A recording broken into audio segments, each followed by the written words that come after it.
सोचिए, आप हर महीने अपनी नौकरी कर रहे हैं और सैलरी भी वही आ रही है, लेकिन अचानक एक दिन आपके खाते में 5 लाख, 8 लाख या फिर 14 लाख तक की रकम आ जाए। सुनने में ये किसी लॉटरी जैसा लगता है, लेकिन इस समय लाखों केंद्रीय कर्मचारियों के बीच ऐसी ही चर्चाएं चल रही हैं। 8वें वेतन आयोग यानी कि 8th पे कमीशन में हो रही देरी की वजह से कर्मचारियों को एरियर मिलने की संभावनाएं और बढ़ती जा रही हैं। लेकिन क्या वाकई में हर कर्मचारी को लाखों रुपए मिलेंगे? सरकार अभी क्या कर रही है, देरी क्यों हो रही है और आखिर आपको किन बातों का ध्यान रखना चाहिए? आइए आसान भाषा में पूरी कहानी समझते हैं। सबसे पहले समझिए कि 8th पे कमीशन है क्या।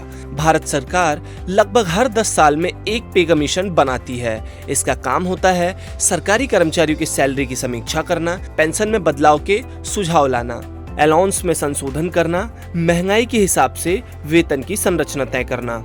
7वां वेतन आयोग 1 जनवरी 2016 से लागू हुआ था। इस हिसाब से 8वां वेतन आयोग 1 जनवरी 2026 से प्रभावी माना जा रहा है, लेकिन अभी तक इसकी अंतिम सिफारिशें लागू नहीं हुई हैं। अब सवाल यह है कि जब 8वां वेतन आयोग 1 जनवरी 2026 से लागू माना जा रहा है, लेकिन नई सैलरी बाद में मिलेगी, तो बीच का पैसा कौन देगा? यही काम आता है एरियर। अब आइए आपको बताते हैं कि एरियर होता क्या है। मान लीजिए आपकी नई सैलरी जनवरी 2026 से लागू होनी चाहिए थी, लेकिन सरकार ने इसे अप्रैल 2027 में लागू किया। तो जनवरी 2026 से लेके मार्च 2027 तक के महीनों में जो भी अतिरिक्त पैसा आपको मिलना चाहिए वही एरियर कहलाता है, यानी बाद में एक मुश्त किस्त का भुगतान होता है। इसी वजह से कर्मचारी देरी को लेकर चिंतित भी हैं और कुछ हद तक उत्साहित भी। अब बात करते हैं अभी के ताजा अपडेट्स की। तो 8वें वेतन आयोग ने विभिन्न कर्मचारी संगठनों और हितधारकों से सुझाव मांग रखे हैं। इन सुझावों को जमा करने की अंतिम तारीख पहले 30 अप्रैल थी, फिर इसे बढ़ाकर 31 मई किया गया। अब इसको दोबारा से बढ़ाकर 15 जून 2026 कर दिया गया है। आयोग ने साफ कहा है कि ये अंतिम समय सीमा है और इसके बाद कोई भी विस्तार नहीं दिया जाएगा। अब सवाल ये है कि इतनी देरी क्यों हो रही है? कई लोग सोचते हैं कि सरकार ऐसा जानबूझ के कर रही है, लेकिन वास्तविकता इससे थोड़ी अलग है, क्योंकि पे कमीशन को सबसे पहले कर्मचारी संगठनों की ओपिनियन लेनी होती है, मंत्रालयों के सुझाव लेने होते हैं, पेंशनर्स की मांगों को सुनना पड़ता है, आर्थिक प्रभाव का अध्ययन करना पड़ता है, फिर अंतिम रिपोर्ट तैयार करनी होती है। उसके बाद सरकार रिपोर्ट का अध्ययन करती है, कैबिनेट से मंजूरी होती है, फिर लागू करने की प्रक्रिया शुरू होती है। यानी यह केवल एक घोषणा नहीं बल्कि एक लंबी प्रशासनिक प्रक्रिया होती है। अब यहाँ एक इम्पॉर्टेंट बात समझिए, पे कमीशन केवल सिफारिशें देता है, लेकिन अंतिम फैसला हमेशा गवर्नमेंट का ही होता है कि आगे क्या होना है और क्या नहीं होना है। ये सब कुछ सरकार तय करेगी। उसमें फिटमेंट फैक्टर कितना बढ़ेगा, नई सैलरी कितनी बढ़ेगी, एरियर कब मिलेगा, भुगतान एक साथ होगा या फिर किस्तों में, कौन कौन से भत्तों में बदलाव होगा, इन सारी चीजों को सरकार ही तय करती है। इसीलिए अभी जो आंकड़े चल रहे हैं वो केवल अनुमान है, अंतिम निर्णय बिल्कुल नहीं है। इसीलिए अभी लोगों को बस सरकार के अंतिम फैसले का इंतजार है ताकि लाखों लोगों को इसका फायदा मिल सके। अब बात करते हैं फिटमेंट फैक्टर की कि फिटमेंट फैक्टर क्या होता है। यही पूरी कहानी का सबसे इंपॉर्टेंट पार्ट है। फिटमेंट फैक्टर एक मल्टीप्लायर होता है जिससे आपकी सैलरी का हिसाब किताब किया जाता है। अब आइए आपको समझाते हैं कि नई बेसिक सैलरी निकालने का फॉर्मूला क्या है। सबसे पहले revised basic pay is equal to current basic pay. इसमें फिटमेंट फैक्टर को जोड़कर आपकी नई बेसिक सैलरी को निर्धारित किया जाएगा।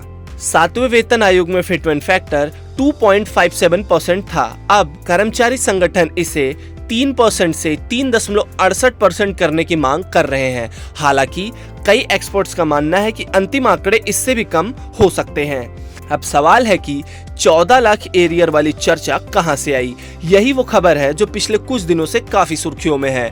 कुछ कर्मचारी संगठनों की मांग है कि फिटमेंट फैक्टर को 3.68% पर रखा जाए। अगर ऐसा होता है तो एक शीर्ष स्तर के अधिकारी की बेसिक सैलरी जो कि 2.5 लाख से बढ़ के तकरीबन 9.2 लाख रुपए तक पहुंच सकती है। ऐसी कंडीशन में कुछ महीनों का एरियर जोड़ने पर राशि लगभग 13 से 14 लाख रुपए तक पहुंच सकती है। अब बात करें कि आम कर्मचारी को कितना फायदा हो सकता है, तो ये आपकी वर्तमान बेसिक सैलरी पर निर्भर करेगा कि अभी आप कितना कमा रहे हैं।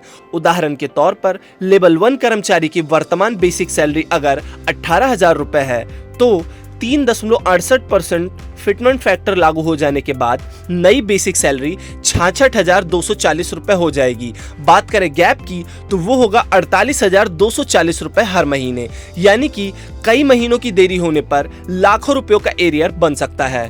अब सवाल है कि क्या हर किसी को 14 लाख रुपए मिलेंगे, तो जवाब है बिल्कुल नहीं। 14 लाख वाला आंकड़ा उच्च पदों पर कार्यरत अधिकारियों के लिए संभावित है। इसको एक उदाहरण के साथ समझते हैं। वास्तविक एरियर इन बातों पर निर्भर करेगा। आपकी बेसिक सैलरी, आपका पे लेवल, अंतिम फिटमेंट फैक्टर, आयोग कब लागू होता है, कितने महीनों की देरी होती है, इन सभी चीजों को देखने के बाद ही आपकी सैलरी को अलग अलग कैटेगरीज में रखा जाएगा। इसीलिए हर कर्मचारी का एरियर एक जैसा बिल्कुल नहीं होगा। अब सवाल है कि क्या एरियर पर टैक्स लगेगा, तो जवाब है हाँ। ये एक इम्पॉर्टेंट बात है। एरियर आपकी आय का हिस्सा माना जाएगा, इसीलिए उस पर भी इनकम टैक्स लागू हो सकता है। कई कर्मचारियों का टैक्स स्लैब भी बदल सकता है। इसीलिए केवल एरियर की राशि देखकर खुश होने की बजाय टैक्स प्रभाव को भी समझना जरूरी है। अब बात करें कुछ इंपॉर्टेंट डॉक्यूमेंट्स की, तो यदि आप केंद्रीय कर्मचारी हैं तो सामान्य तौर पर आपको ये दस्तावेज सुरक्षित रखने चाहिए, जिसमें आपकी employ ID, service record, salary slip, pay matrix details, pension papers, bank account details, PAN card और आधार कार्ड। हालांकि एरियर पाने के लिए अलग से आवेदन की आवश्यकता बिल्कुल नहीं होगी। इसका अंतिम फैसला सरकार के दिशा निर्देशों पर ही निर्भर करेगा, क्योंकि अभी तक ऐसा कोई आधिकारिक निर्देश नहीं आया है कि कर्मचारियों को अलग से आवेदन करना होगा। पिछले वेतन आयोगों में अधिकांश मामलों में संशोधित वेतन और एरियर विभागों के माध्यम से स्वतः प्रोसेस कर दिए गए थे। फिर भी कर्मचारियों को अपने विभाग की आधिकारिक सूचना पर नजर बनाए रखना चाहिए। किन बातों का विशेष ध्यान रखें, तो सोशल मीडिया पर वायरल आंकड़ों पर आंख बंद करके भरोसा ना करें। फिटमेंट फैक्टर अभी तक लागू नहीं हुआ है। 14 लाख एरियर सभी को नहीं मिलेगा। एरियर मिलने की तारीख अभी घोषित नहीं हुई है। केवल सरकारी अधिसूचना को अंतिम माने, टैक्स प्रभाव को समझें और अपनी वित्तीय योजना को उसी तरीके से पहले से बनाकर रखें। 8वें वेतन आयोग को लेकर उम्मीदें काफी बड़ी हैं। एक तरफ कर्मचारियों को बेहतर वेतन और संभावित एरियर की उम्मीद है, तो दूसरी तरफ सरकार को करोड़ों कर्मचारियों और पेंशनर्स पर पड़ने वाले वित्तीय बोझ का भी संतुलन बनाना है। फिलहाल सबसे बड़ा अपडेट यही है कि सुझाव जमा करने की अंतिम तारीख 15 जून 2026 तक बढ़ा दी गई है और आयोग अभी विभिन्न पक्षों से राय ले रहा है। इसीलिए अभी लाखों रुपए मिलने की खबरों को अंतिम सच मानने के बजाय आधिकारिक घोषणा का इंतजार करना समझदारी होगी। लेकिन एक बात फिक्स है, जितनी ज्यादा देरी होगी उतना बड़ा एरियर बनने की संभावना बढ़ सकती है। और यही वजह है कि आज पूरे देश के लाखों सरकारी कर्मचारी 8वें वेतन आयोग की हर छोटी बड़ी खबर पर नजर बनाए हुए हैं।